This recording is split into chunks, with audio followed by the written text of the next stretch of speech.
네, 덴마크 구치소에 구금돼 있는 최순실 씨의 딸 정유라 씨의 국내 송환 여부가 이르면 오늘 오후에 발표될 것으로 보입니다. 하지만 정 씨가 현지 검찰의 결정에 불복 소송을 제기할 경우 송환되기까지는 상당한 시간이 걸릴 전망입니다. 네, 취재기자 연결합니다. 조수영 기자.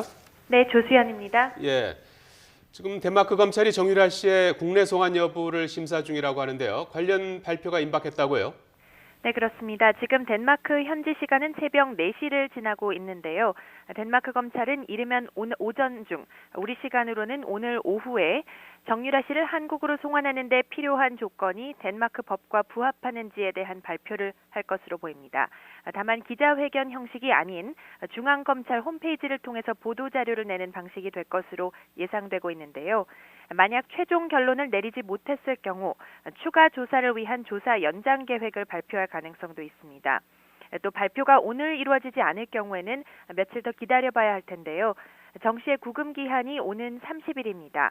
이때까지 검찰이 결정을 내리지 못하면 구금 연장 여부에 대해서 또다시 법원의 판단을 구하는 절차를 밟아야 하는 만큼 늦어도 30일 이전에는 입장을 내놓을 것이라는 전망입니다.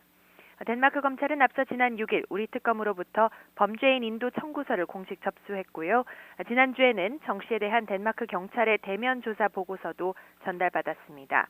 검찰은 이 조사 내용과 우리 특검의 송환 요청서를 함께 검토하면서 송환을 위한 법적 근거 확보에 주력해 왔습니다.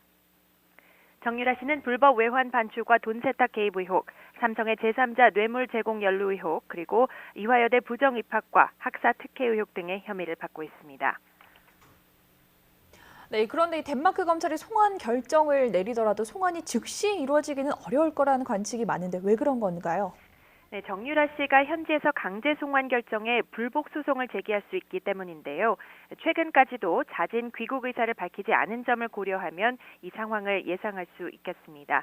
정 씨의 보모와 아들 등 현지에 체류 중인 주변 인물들은 종적을 감췄고 정 씨는 검찰 고위직 출신의 형사소송 전문가를 변호사로 선임하는 등 장기 법정 다툼에 대비하고 있는 것으로 보입니다. 정 씨는 법원에 이의를 제기한 뒤 지방법원과 고등법원 그리고 대법원에 이르기까지 3차례에 걸쳐 소송을 할 수 있습니다. 물론 귀국하는 쪽으로 마음을 돌릴 가능성도 있지만요. 소송전으로 흐를 경우 실제 송환 시기는 더욱 불투명해질 전망입니다. 지금까지 국제부에서 YTN 조수연입니다.